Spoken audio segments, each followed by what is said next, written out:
Firoz Shah Kotla.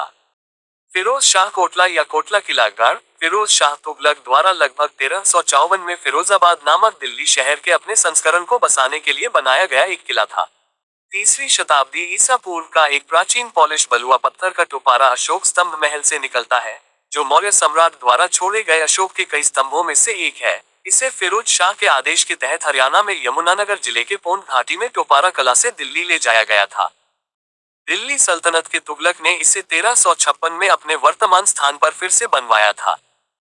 Obelisk पर मूल शिलालेख मुख्य रूप से ब्राह्मी लिपि में है, लेकिन भाषा प्राकृत थी और कुछ पाली और संस्कृत बाद में जोड़ी गई थी। इस शिलालेख का 1837 में जेम्स प्रिंसेप द्वारा सफलतापूर्वक अनुवाद किया गया था। इस और अन्य प्राचीन लाट स्तंभों के ओबेलिस्क ने अपने वास्तुशिल्प संरक्षण के लिए फिरोज शाह तुगलक और दिल्ली सल्तनत को प्रसिद्धि दिलाई है।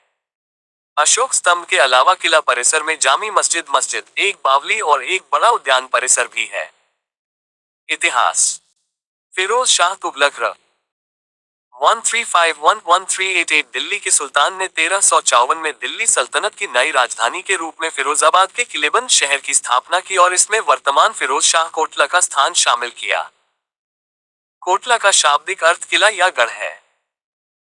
स्तंभ को ओबेलिस्क या लाट भी कहा जाता है। यह मौर्य शासक अशोक का एक अशोक स्तंभ है।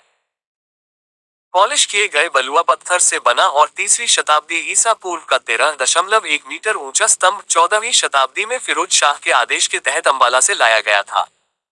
इसे सल्तनत के किले के अंदर सामूहिक मस्जिद के पास एक 3 स्तरीय मेहराबदार मंडप पर स्थापित किया गया था।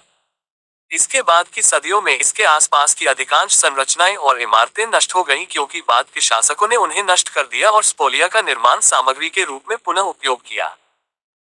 स्वतंत्रता पूर्व युग में राजधानी में सभागारों की कमी के कारण अधिकांश शास्त्रीय संगीत प्रस्तुतियां यहां यकुतुब परिसर में आयोजित की जाती थी।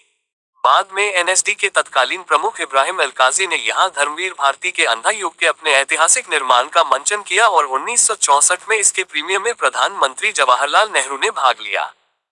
जामी मस्जिद सबसे प्राचीन और सबसे बड़ी जीवित मस्जिदों में से एक है और स्मारक अभी भी उपयोग में है। वास्तुकला की दृष्टि से यह चूना पत्थर से ढके क्वार्ट्जाइट पत्थर से बनी भूमिगत कोशिकाओं की एक श्रृंखला पर बनाया गया था। यह मठों और प्रार्थना कक्ष वाले एक बड़े प्रांगण से घिरा हुआ है।